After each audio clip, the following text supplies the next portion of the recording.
चलिए students, up to 138 you must have completed. अब आगे बढ़ते हैं क्वेश्चन नंबर 139 पे। क्वेश्चन को पढ़ो। ये क्वेश्चन दिखने में बहुत डिफिकल्ट लगते हैं, मतलब दिखाई देते हैं ऐसा, लेकिन एक सिंपल सी ट्रिक समझ में आ जाए तो क्वेश्चन बहुत ही इजी बन जाता है। पहले क्वेश्चन को पढ़ते हैं। A factory runs in 2 shifts. The sample data about the quality of items produced in these shifts are shown in the following table। ठीक है, शिफ्ट 1, शिफ्ट 2 और क्वालिटी है defective item, non defective item. मतलब इस तरीके से present किया है कि टोटल शिफ्ट 1 में 2200 यूनिट्स का प्रोडक्शन, उसमें 24 डिफेक्टिव है और 2176 नॉन डिफेक्टिव है। जबकि शिफ्ट 2 में 2800 का प्रोडक्शन हुआ है, 2800 आइटम्स का प्रोडक्शन हुआ है, जिसमें से 46 डिफेक्टिव है एंड 2754 नॉन डिफेक्टिव है। टोटल देखा जाए तो 70 आइटम्स डिफेक्टिव है, इसमें से 24 produced by shift 1 and 46 produced by shift 2 and total 4930 non defective items जो है उसमें से 2176 जो है वो शिफ्ट 1 ने प्रोड्यूस की है और 2754 शिफ्ट 2 ने प्रोड्यूस की है। बस ये सिर्फ इसका इंटरप्रिटेशन मैंने किया। क्वेश्चन अभी आगे पढ़ते हैं। 1 item is randomly selected from the production of the factory. ये टोटल 5000 आइटम है, डिफेक्टिव, नॉन डिफेक्टिव, फैक्ट्री 1 2 मिला के ग्रांड टोटल ये जो 5000 आइटम है, उनमें से एक आइटम को आप सिलेक्ट कर रहे हो। अब क्वेश्चन क्या है? If the item taken from the production of first shift, if बोल दिया है, ये तो कंडीशनल प्रोबेबिलिटी हो गई। Yes, exactly. Then find probability that it is defective. If and then मतलब एक इवेंट हो चुकी है, अब वो डिफेक्टिव हो, उसकी क्या प्रोबेबिलिटी? फर्स्ट शिफ्ट का तो है ही, अब डिफेक्टिव हो उसकी क्या प्रोबेबिलिटी? तो कंडीशनल प्रोबेबिलिटी हुआ। Second question, if the item is defective. अब डिफेक्टिव पहले से पता है, find the probability that is taken from the production of first shift. Okay, तो दोनों तरीके से देखा जाए तो ये कंडीशनल प्रोबेबिलिटी के क्वेश्चन है, लेकिन पहले मुझे इवेंट डिफाइन करनी पड़ेगी और उसी में स्टूडेंट मिस्टेक करते हैं। मैं बता दूं किस टेक्निक से जाना है। Suppose production is from shift 1, उसको मैं इवेंट ए बोलूं, तो शिफ्ट 2 को क्या मैं बी बोल दूंगा? नहीं, यही गड़बड़ी मत करना, ये गलत है। आपको इस तरीके से डिफाइन नहीं करना है। दो ही तो शिफ्ट है। शिफ्ट 1 के प्रोडक्शन को मैं इवेंट ए बोलूं तो शिफ्ट 2 का प्रोडक्शन ऑटोमेटिकली ए डैश ही हो जाएगा, उसको लिखने की जरूरत नहीं है। Same way item produce is defective, उसको मैं इवेंट बी बनाऊंगा, ये बेटर ऑप्शन है। इसको ए और इसको बी, तो ये ऑटोमेटिकली ए डैश तो डिफेक्टिव है, वो बी है तो डिफेक्टिव नहीं है, वो बी डैश हो जाएगा। तो इस हिसाब से आपको डिफाइन करना है। तो चलो मैं पहले इवेंट तो लिख लूं। लेट इवेंट ए का मतलब है N item selected is produced by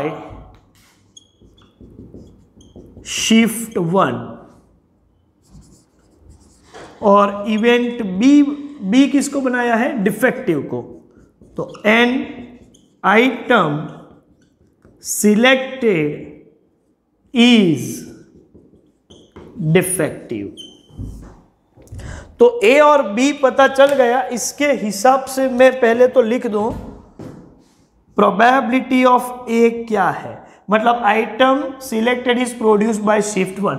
total 5000 item है, उसमें से शिफ्ट 1 का प्रोडक्शन कितना है? आप बोलोगे सर 2200 आउट ऑफ 5000, और ऐसे ही रखो इसको। P ऑफ B का मतलब है आइटम सिलेक्टेड इज डिफेक्टिव, तो टोटल 5000 में से डिफेक्टिव आइटम कितनी है? 70, तो वो हो जाएगा 70 डिवाइड बाय 5000। अच्छा, ऐसा है कि जो A में भी हो और B में, दोनों में हो, मतलब शिफ्ट 1 का भी प्रोडक्शन हो और डिफेक्टिव भी हो, वो दोनों का कॉमन, तो ये रो और ये रो कॉमन जो है वो 24 है। तो आप बोल सकते हो कि 24 डिवाइड बाय 5000। तो एक बार ये स्ट्रक्चराइज हो गया, इसके बाद तो आप सीधा रिक्वायरमेंट पे चले जाइए। रिक्वायरमेंट नंबर 1 अब क्या है वो देख लो। आइटम इज टेकन और वो डिफेक्टिव है, उसकी प्रोबेबिलिटी चाहिए, लेकिन कब? Production is from first shift. तो probability that an item selected is defective, ये तो पता चल गया, मतलब इसकी प्रोबेबिलिटी है, लेकिन कब? If it is produced by first shift, ये आपको बोला गया है। फर्स्ट शिफ्ट का प्रोडक्शन होना चाहिए। If the item is taken from the production of first shift, मतलब item is produce by first shift, ये इफ में है, ये तो हो चुका है। अब वो डिफेक्टिव हो, उसकी क्या प्रोबेबिलिटी? तो डिफेक्टिव की प्रोबेबिलिटी मतलब इवेंट बी की प्रोबेबिलिटी, लेकिन कब? If A has already occurred, तो प्रोबेबिलिटी हो गई बी सब्जेक्ट टू ए। और आपको मालूम है बी सब्जेक्ट टू ए का मतलब होता है P of A intersection B upon P of A. P of A intersection B is 24/5000 और पी ऑफ ए कितना है? तो आप बोलोगे सर 2200 डिवाइड बाय 5000, तो फाइनल आंसर होगा 24/2200। हाँ, इसको रिड्यूस करना है तो हम कर सकते हैं, लेकिन देखते हैं कितना रिड्यूस कर सकते हैं। 24 को मैं हाफ करूं तो कितना होगा? 24 का हाफ 12। चलिए, तो 3 से डिवाइड कर सकते हैं 24 को। हाँ, 8, 24 को 8 से डिवाइड करूं और 2200 को भी 8 से मैं डिवाइड कर सकता हूं। हाँ, कर सकता हूं। ठीक है, तो 24 के लिए मैं लिख सकता हूं 3 × 8 और 2200 के लिए लिख सकता हूं 375 × 8 और ये 8 कैंसिल हो जाएगा, तो फाइनल आंसर 3 डिवाइड बाई 375। अच्छा, ये प्रोसेस ना भी करो और सिर्फ यहां तक आंसर लिखो तो भी पूरे मार्क्स मिलते हैं, कोई डरने की जरूरत नहीं है। चलिए, इसके बाद सेकेंड रिक्वायरमेंट क्या है? सेकेंड रिक्वायरमेंट है इफ आइटम इज डिफेक्टिव, मतलब डिफेक्टिव है वो पता चल गया है, मतलब बी हैज ऑलरेडी अकर्ड। अब क्वेश्चन है what is find the probability that it is taken from production of first shift, मतलब इवेंट ए का प्रोबेबिलिटी निकालो जब बी हो चुका है, लेकिन लिखेंगे properly probability that an item is produced by first shift if it is defective। तो probability event A की provided B has already occurred, और इसका मतलब होता है probability of A intersection B upon probability of B। Probability of A intersection B है 24 divide by 5000 और P of B है 70 डिवाइड बाय 5000, तो फाइनल आंसर 24/70 यही लिखो तो भी कोई प्रॉब्लम नहीं है। ठीक है, और रिड्यूस करना है तो 12/35 ये भी हम लिख सकते हैं।